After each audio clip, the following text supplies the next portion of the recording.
Hello students, welcome to my YouTube channel. आज हम पढ़ने वाले हैं केमिस्ट्री का एक मोस्ट इम्पोर्टेंट टॉपिक संयोजकता बंध सिद्धांत, जिसकी शॉर्ट फॉर्म है बीवीटी। आपने कभी सोचा है कि जब आपके घर मेहमान आते हैं तो आप इनके बैठने के लिए कैसी जगह सेट करते हैं?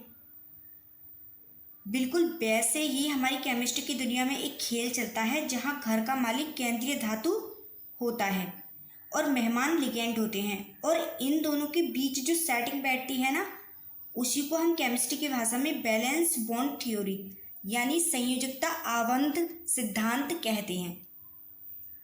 तो संयोजकता आबंध सिद्धांत क्या होता है? Valence bond theory. इसकी डेफिनेशन होगी, संयोजकता आबंध सिद्धांत का प्रतिपादन हॉवर्ड पॉलिंग ने किया था। इस सिद्धांत के अनुसार उप सह संयोजन यौगिकों में केंद्रीय धातु परमाणु या आयन अपनी समन्वय संख्या यानी कोऑर्डिनेशन नंबर के अनुसार उपयुक्त संख्या में रिक्त परमाणु कक्षक उपलब्ध कराता है, जो संकरण के माध्यम से समान ऊर्जा के नए संकर कक्षक बनाते हैं।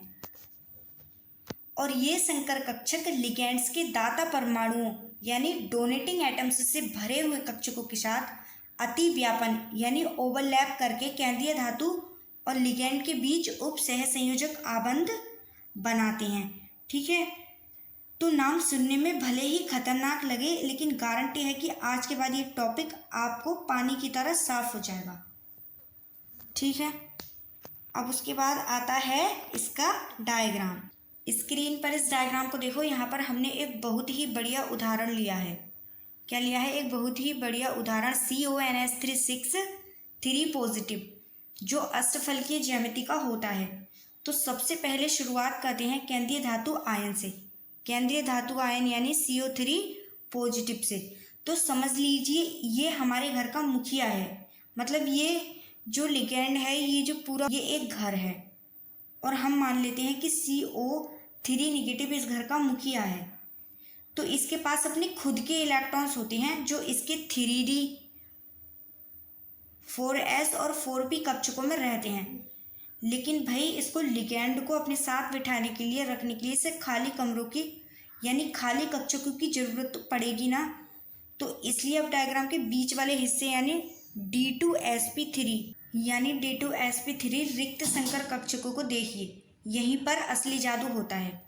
तो इस डायग्राम में आप देख सकते हैं कि कोबाल्ट के दो डी कक्षक जो ग्रीन कलर के हैं, और एक एस कक्षक, दो डी कक्षक, एक एक्स कक्षक और 3p कक्षक आपस में मिलकर D2sp3 यानी D2sp3 संकर कक्षक बनाते हैं।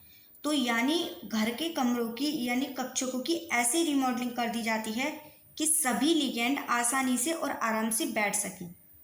अब 6NH3 लिगेंड, ये 6NH3 लिगेंड यहाँ पर, और बीच में कोबाल्ट, ये जो कोबाल्ट है इसके साथ जुड़ने वाले हिस्से को देखो।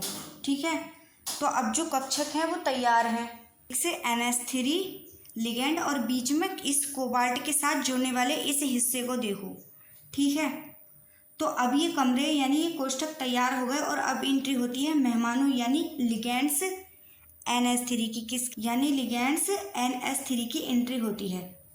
तो अब यहाँ पर कुल 6 यानी कुल 6 अमोनिया, कुल 6 NH3 के अणु मेहमान बनकर आते हैं, और इनमें से हर एक लिगेंड खाली हाथ नहीं आता। वो खाली हाथ नहीं आता क्योंकि वो अपने साथ इलेक्ट्रॉन्स का एक एक जोड़ा लेकर आता है, और आकर क्या करता है, वो इस कोबाल्ट के नए बने कक्षकों में अपने इलेक्ट्रॉन्स रख देता है। जैसे D2 और sp3 में, इस D2 और sp3 में अपने इलेक्ट्रॉन रख देता है। तो जैसे ही ये जोड़ा वहाँ पर फिट होता है, उप सह संयोजक आबंध यानी कोऑर्डिनेशन बॉन्ड बन जाता है। अब इस डायग्राम के सबसे आखिरी हिस्से को देखिए, अष्टफलकीय ज्यामिति। ठीक है, अष्टफलकीय ज्यामिति, जब ये सारे NH3 लिगेंड अपनी अपनी जगह पर सेट हो जाते हैं, तो इस पूरे संकुल की आकृति क्या हो जाती है? इस पूरे संकुल की आकृति अष्टफलकीय हो जाती है। क्या हो जाती है? इस पूरे संकुल की आकृति अष्टफलकीय हो जाती है। ठीक है, अब इस सिद्धांत की मुख्य बातें, अवधारणाएं क्या होती हैं। रिक्त कक्षों की उपलब्धता, तो केंद्रीय धातु आयन के पास लिगेंड्स द्वारा दिए जाने वाले इलेक्ट्रॉनों के युग्मों को ग्रहण करने के लिए पर्याप्त संख्या में रिक्त कक्षक होने चाहिए। यानी धातु आयन के पास खाली कोष्ठक होने चाहिए, तभी तो जो मेहमान लिगेंड हैं वो अपने इलेक्ट्रॉन लेकर बैठेंगे। और जब अगर इसमें खाली जगह ही नहीं होगी तो जो लिगेंड है, जो NH3 है, वो अपने इलेक्ट्रॉन कहाँ पर रखेंगे।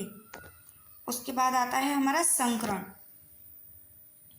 धातु परमाणु के रिक्त कक्षक आपस में मिलकर समान ऊर्जा और निश्चित ज्यामिति वाले नए संकर कक्षक बनाते हैं, जैसे sp3 चतुष्फलकीय, dsp2 वर्ग समतलीय तथा sp3d2 या फिर d2sp3 अष्टफलकीय। तो यहाँ पर जो खाली कमरे होते हैं वो आपस में मिलकर एक जैसे बराबर ताकत वाले नए कमरे बना देते हैं, sp3 dsp2 या फिर d2sp3।